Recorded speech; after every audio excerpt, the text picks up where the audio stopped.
They called my business idea stupid in the meeting. The business made $400K year one. Picture a conference room, long table, fluorescent lights, the kind of room that smells like stale coffee and small ambitions. I'm sitting at one end of that table, 26 years old, wearing a blazer I bought on clearance because I thought it would make people take me seriously. I've been rehearsing my pitch for 3 weeks. I haven't slept right in 5 days. My hands are shaking under the table where nobody can see them. And I start talking. I talk about the gap I'd found in the market. I talk about the customers who were underserved. I talk about why now, why this moment in time was the exact right window to build something real. I pull up the slide deck. I'd made it 4 times, each version better than the last. And that's when Marcus, my manager of 2 years, the man who told me I had real potential 6 months earlier at my performance review, leaned back in his chair, looked around the table at the other 3 people in the room, and laughed. Not a polite laugh, not an uncomfortable laugh, a genuine, dismissive, you poor naive little thing laugh. And then he said 5 words. That idea is completely stupid. Not, that's an interesting angle, but not, I see what you're trying to do here, just stupid. The word landed like something physical. I felt it in my sternum. The other people in the room shifted in their seats. One of them, Diane, who I'd always liked, looked down at her notepad. Nobody defended me. Nobody said anything. I smiled. I said, thanks for the feedback. I gathered my slides. I walked out of that room. And I never walked back in. That was April 7th, 3.5 years ago.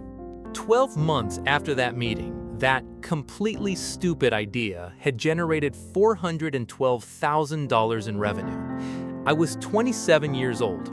I didn't confront Marcus. I didn't send a passive-aggressive LinkedIn update. I didn't need to. Because here's what I learned, and what you're going to understand by the end of this video. The moment someone tells you that you can't, that you're too small, too inexperienced, too stupid, they have just handed you the most powerful fuel in the world. The question is whether you use it to burn your life down or build something they never saw coming. I didn't scream. I didn't fight back.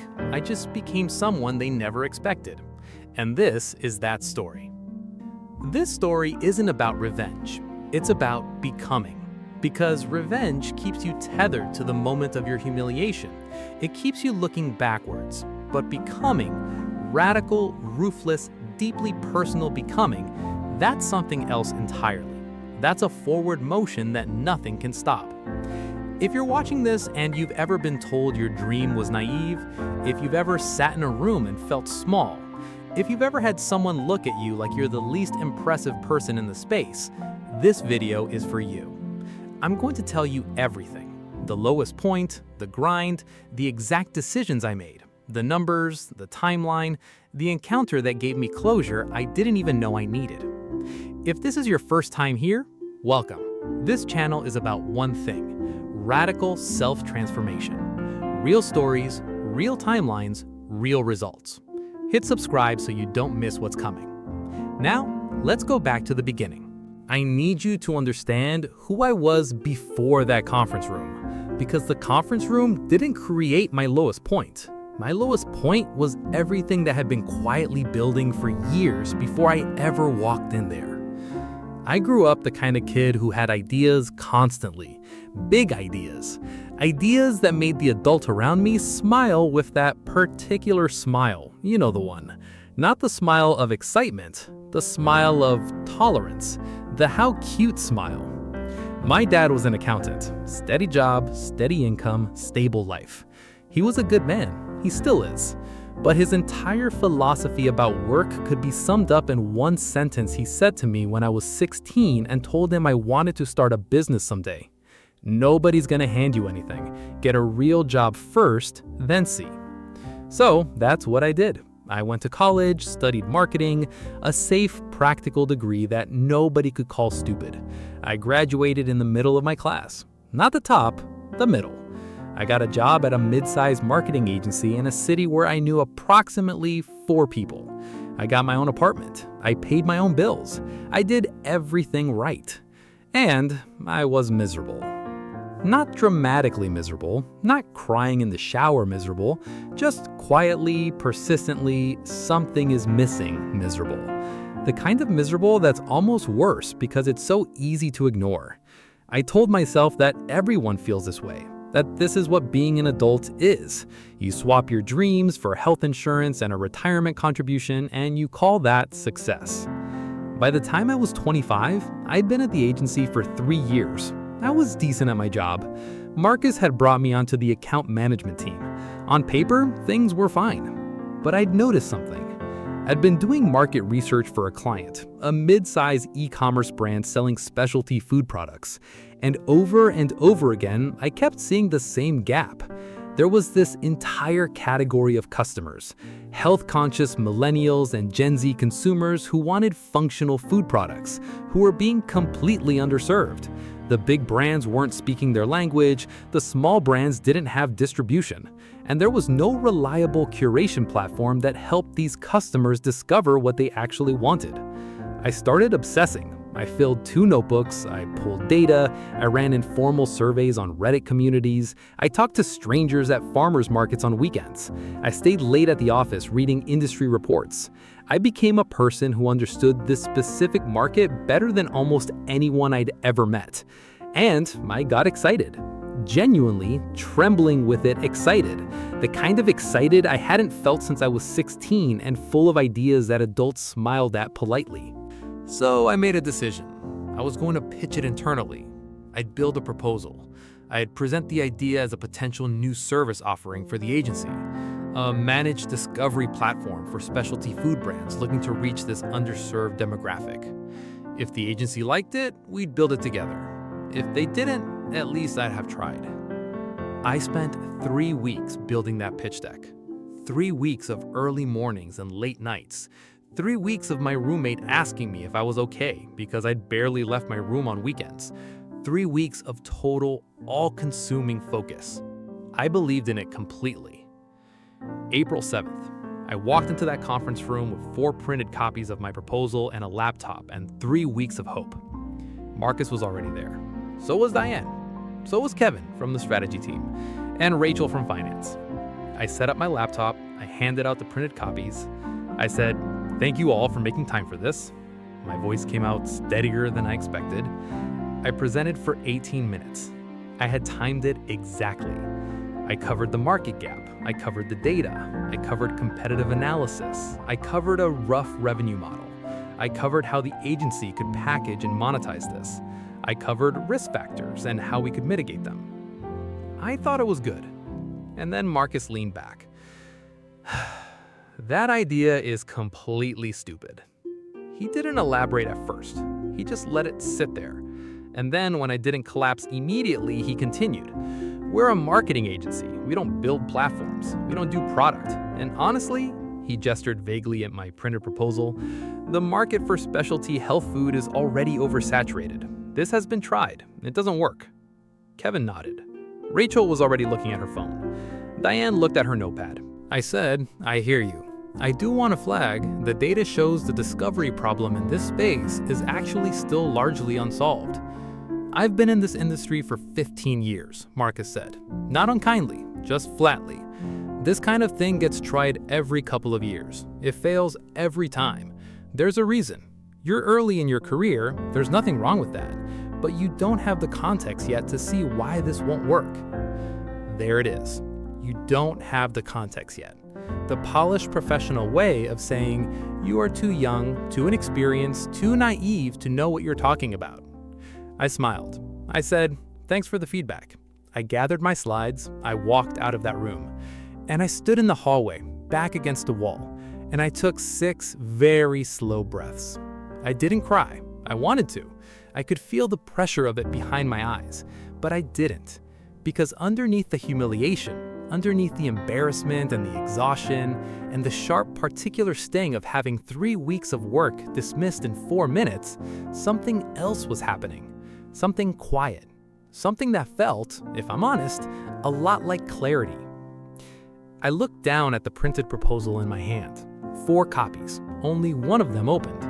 And I thought, Marcus is wrong. Not defensively, not angrily, just clearly, calmly, certainly, he is wrong, and I'm going to prove it.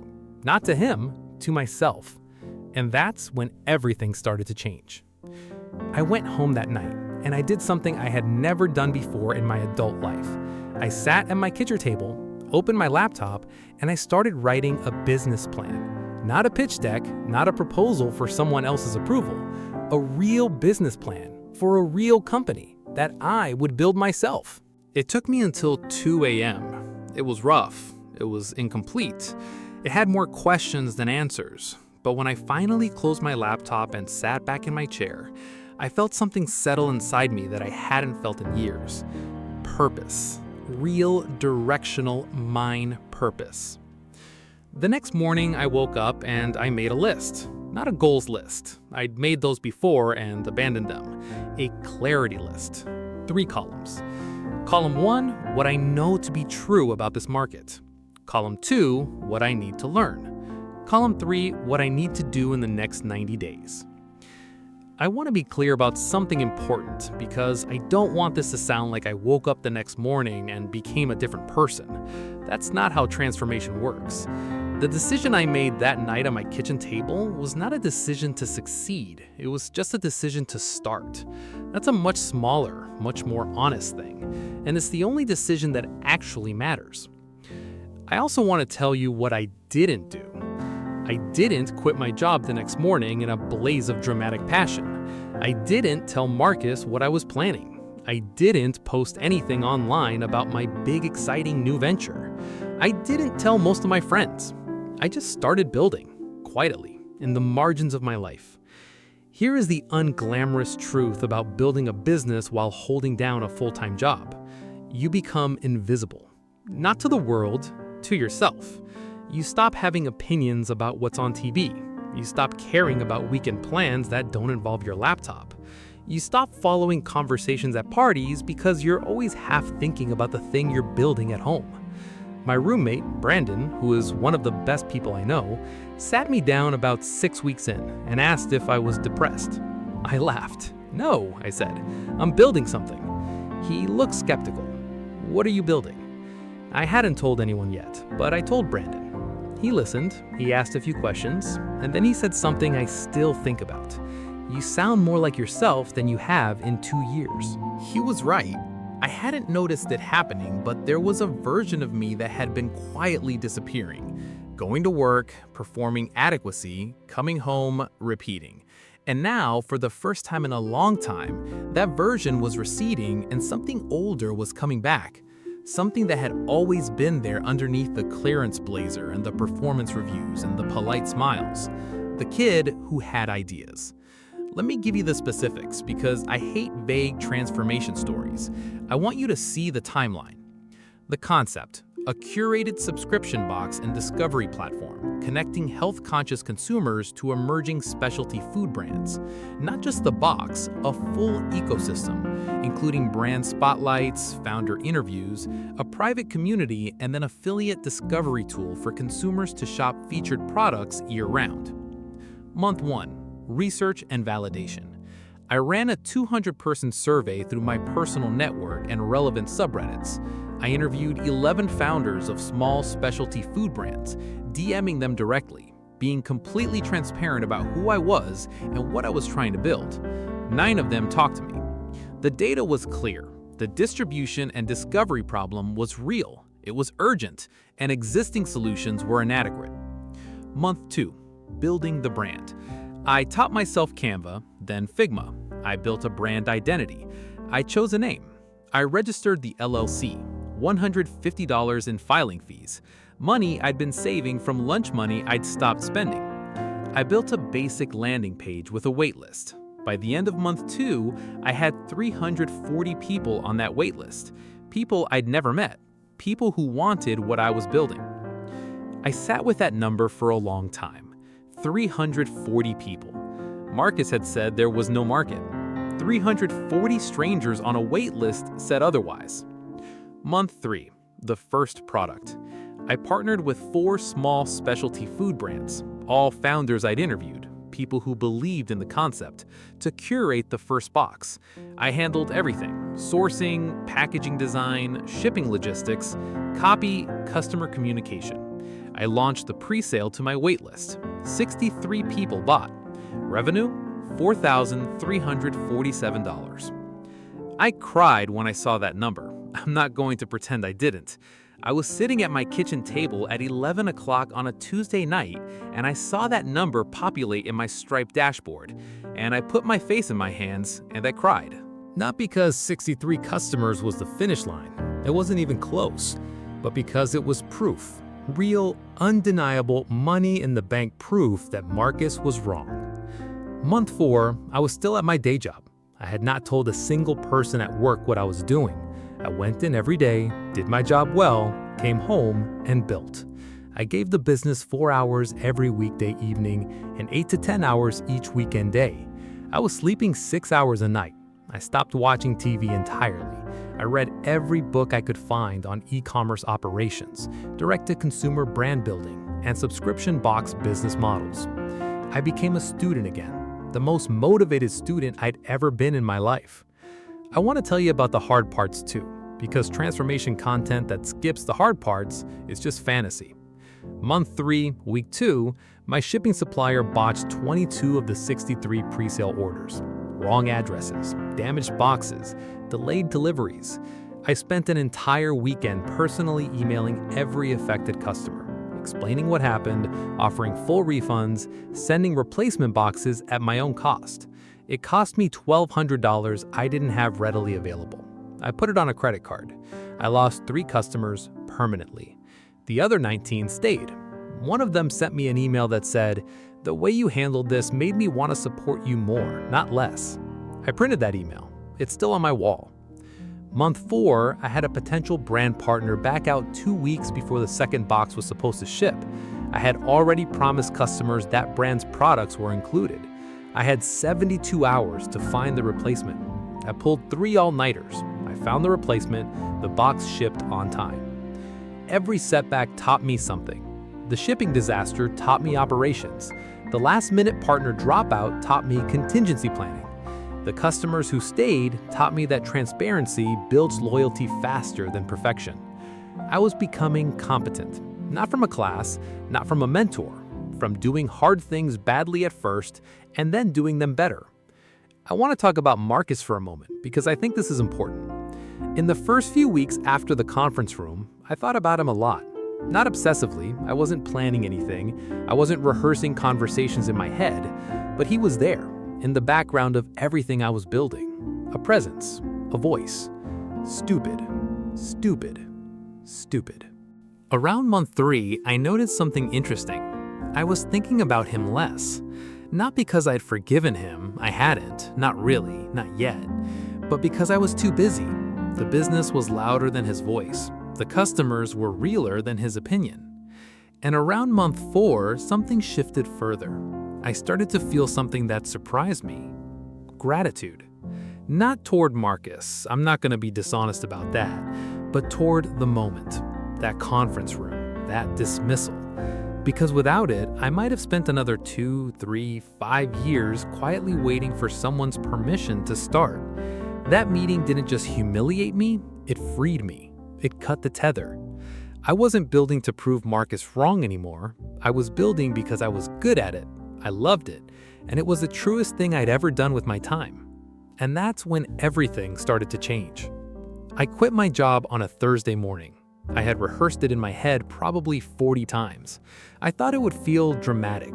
It didn't. It felt quiet and inevitable and right. I gave 4 weeks' notice. I was professional.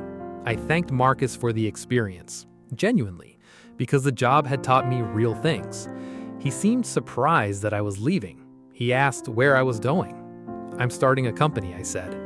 He smiled, the tolerant smile. "Oh yeah? What kind of company?" I told him in 3 sentences. His expression didn't change much, but something behind his eyes did. A small shift, a recalibration. "Good luck with it," he said. "Thank you," I said. "I'll need it." I walked back to my desk. I sent an email to my waitlist. I said, "I'm going full-time. We're scaling. Thank you for believing in this with me. 412 people opened that email. My conversion rate on the next box launch was 68%. I had crossed $40,000 in total revenue.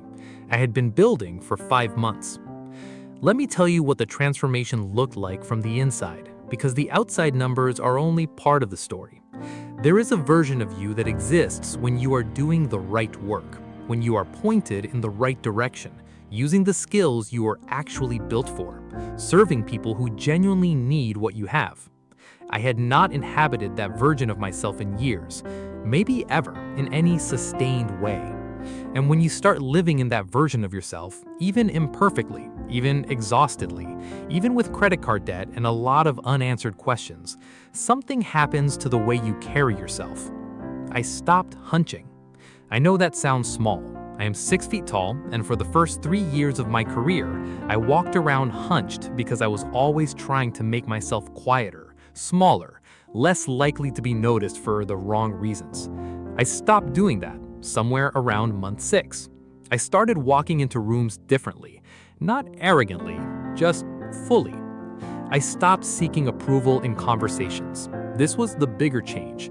I used to explain myself constantly, preemptively justifying my decisions, softening my opinions, adding qualifiers to everything I said so that nobody would think I was overconfident. I stopped doing that. Not overnight, gradually, but by month 7, I had stopped apologizing for my expertise because I had developed expertise, real, hard-won, earned expertise. I knew more about specialty food e-commerce than almost anyone I'd met. I knew the brands, the margins, the customer psychology, the logistics landscape. I knew because I'd lived it daily for 7 months straight. Competence is a transformation technology, and I think people underestimate it. We talk a lot about mindset, and mindset matters. I'm not dismissing it. But there is something that happens in your nervous system when you become genuinely good at something. A stillness, a settledness. You stop needing outside validation because you have inside proof. By month 7, revenue had crossed $100,000 cumulative. I had 1,100 active subscribers. I had been featured in 2 specialty food industry newsletters. I had done a podcast interview, a small podcast, maybe 8,000 listeners, but real, and the response had brought in 63 new subscribers in a single weekend. The brands started coming to me. In the first months, I had pitched every single brand partner, convincing them of the value, explaining why being featured in my box was worth their investment. By month 7, I was getting 3 to 5 inbound inquiries per week from brands who had heard about me from other brands. The dynamic had completely reversed. I hired my first contractor in month 8, a part-time operations coordinator, a woman named Jasmine who I'd met through a DTC founder community online. Paying someone else for their time with money my business had earned was one of the most surreal moments of the whole journey. It meant I'd built something real enough that other people's livelihoods were connected to it. Month 9, I launched the platform component, the digital discovery layer I had originally envisioned in that conference room. A membership community and brand discovery tool that lets subscribers explore and shop featured brands year-round, not just through the monthly box. It added a recurring digital revenue stream on top of the subscription business. Month 10, I hit $200,000 in total revenue. I went for a long walk that day, by myself, no podcast in my ears, no calls to make, just walking. I thought about the clearance blazer. I thought about the printed proposal. I thought about Marcus's face. And then, and this is the part that might surprise you, I stopped thinking about Marcus. Not because I'd resolved anything, but because I genuinely, in that moment, had bigger things to think about. The people in my life started treating me differently. Not all of them, but the ones who'd known me before. My dad, the accountant, the get a real job first man, called me one Sunday in month 9. He'd seen a post I made on LinkedIn about hitting a subscriber milestone. He said, "I saw your post. Looks like things are going well." "They really are, Dad." Silence. Then, "I don't entirely understand what you're selling, but I'm proud of you." That hit harder than any revenue milestone. I had to keep my voice even. Friends who had been skeptical in the early months, the ones who, when I'd quietly mentioned I was starting something, had given me the same polite smile adults used to give me. At 16, those friends started asking questions, real questions. How did you figure out the shipping? How did you find your brand partners? What platform are you using for the community? I was becoming someone people were curious about. Not famous, not impressive to strangers, but genuinely, quietly respected in the circles I moved in. And the strangest thing happened. I stopped caring as much as I thought I would. In the early months, I had imagined this moment, people noticing, people changing their tune, and I'd imagined it would feel triumphant, vindicated. But the actual experience was much softer than that. It was more like, oh, yes, this makes sense, of course. Because when you've been doing the work, when you've been living inside the transformation for 10 months straight, the external recognition doesn't feel like news. It feels like the world catching up to something that was already true. And that's when everything started to change. By the end of year one, the business had done $412,000 in revenue. Let me put that in terms of specifics because I want you to feel the reality of it. 2,800 active subscribers across 3 tiers, 47 brand partners, up from 4 at launch, a team of 4 contractors plus 2 part-time employees, featured in 3 major food industry publications, a community of 11,000 members across the platform, a podcast of my own with 22,000 listeners, launched in month 9. I had built the thing Marcus called stupid into a 6-figure company in 12 months. I should tell you how I felt on the day I ran the year-end numbers. I'd expected euphoria. What I got instead was something quieter, deep bone-level satisfaction. The kind of feeling that doesn't need anything from anyone else. Just, I said I would. I did.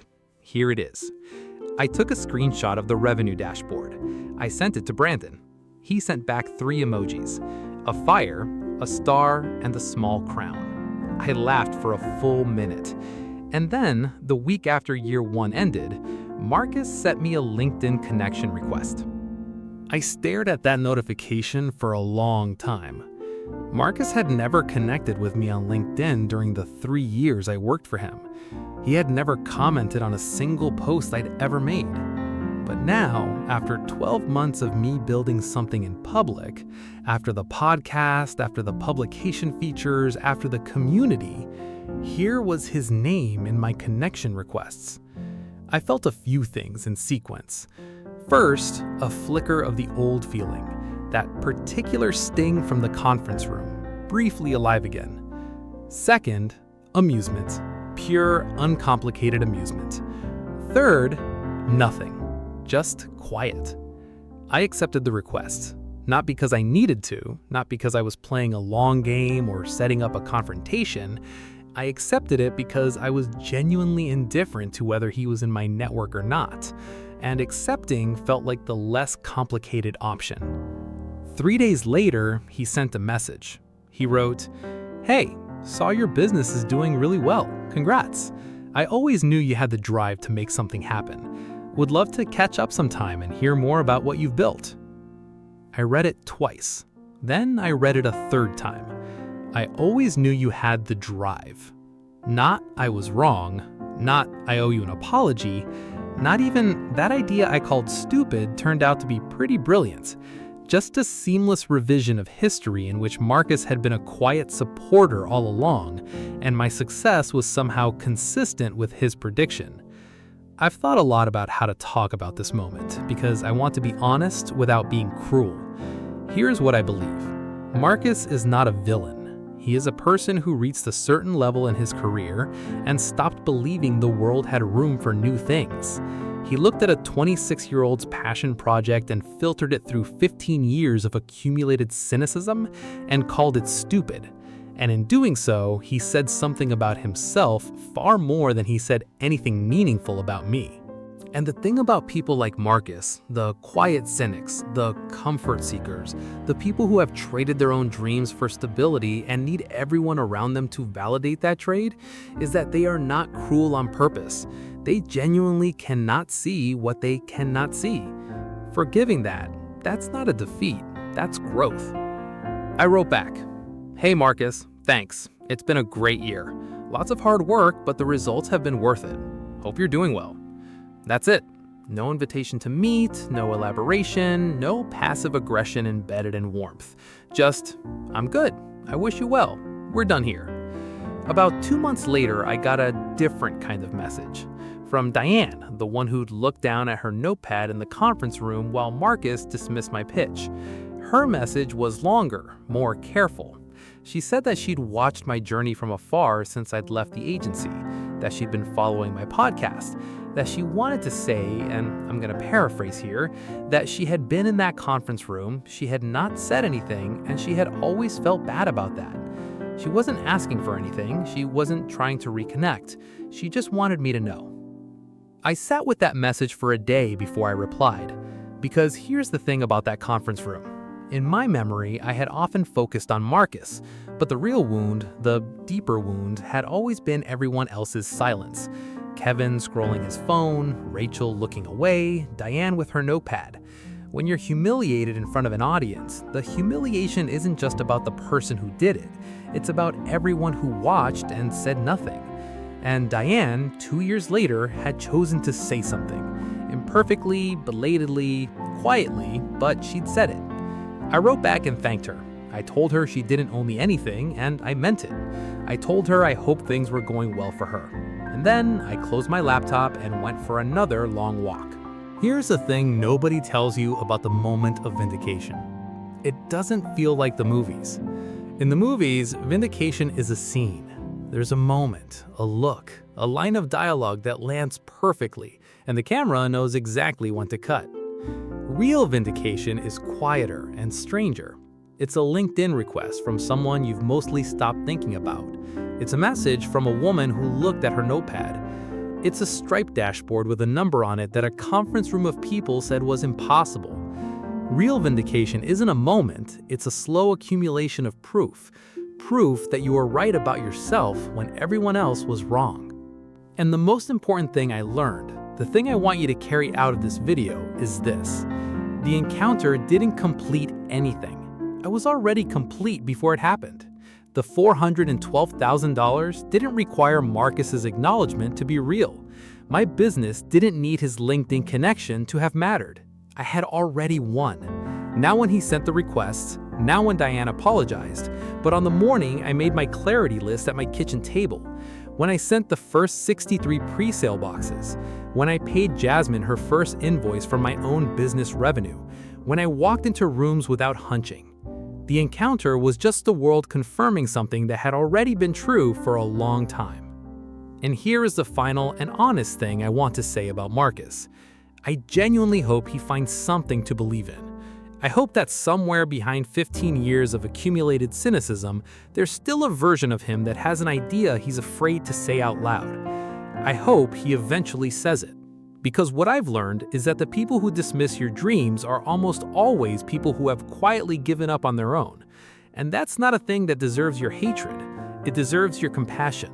At a healthy distance. You don't have to invite them back in, but you can wish them well on your way out the door.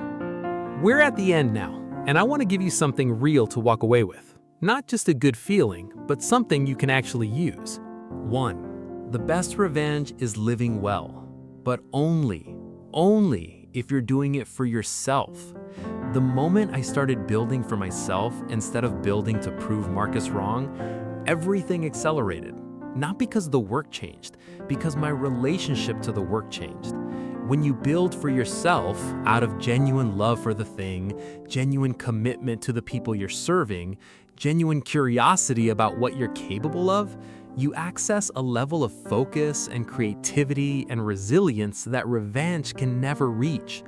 Revenge is borrowed fuel. It burns fast and leaves you empty. Self-transformation is renewable. It compounds. It goes on generating long after the person who hurt you has stopped being relevant. 2. Do the work in private. This is the habit that changed everything for me. I didn't announce my business until I had proof. I didn't post inspirational updates until I had something real to show. I didn't tell Marcus what I was building. I just built it, quietly, in the margins of my life, for months. There is a particular kind of power in being underestimated. Guard it. Don't give people the opportunity to talk you out of your dream before it's strong enough to survive their skepticism. 3. Make a clarity list. Right now, not a goals list, those abstract, aspirational bullet points we write in January and forget by March. A clarity list. 3 columns. What do I know to be true about the thing I want to build? What do I need to learn? What are my next 90 days? That's it. That's the whole framework. I have made that list probably a dozen times since that night at my kitchen table. It is the most useful 3 columns I have ever put on paper. 4. Setbacks are curriculum. The shipping disaster was expensive. It was embarrassing. It was also the thing that taught me operations. Every mistake I made cost me something: money, time, a customer, sleep. And every single one of those costs bought me something more valuable: competence. Stop trying to avoid the hard parts. They are doing something to you that the easy parts cannot. 5. Find your Brandon, the person who sits you down when you're disappearing into yourself and asks if you're okay. The person who listens when you finally tell them what you're building. The person who sends you fire emojis at midnight when you hit a milestone.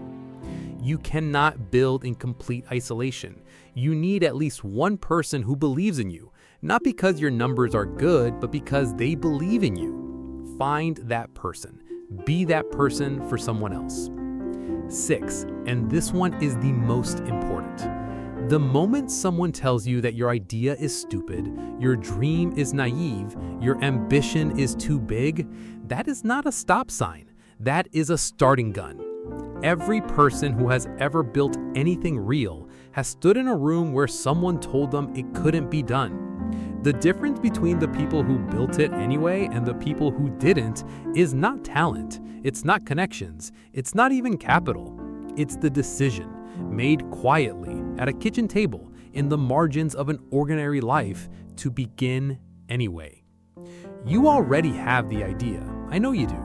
It's the thing you think about in the shower. It's the notebook you haven't finished filling yet. It's the thing you've almost mentioned in conversations and then pulled back because you weren't sure how it would land. Say it anyway. Build it anyway. Become anyway. Not for Marcus, not for the people in the room, not for the LinkedIn requests you'll get 2 years from now from the person who told you no.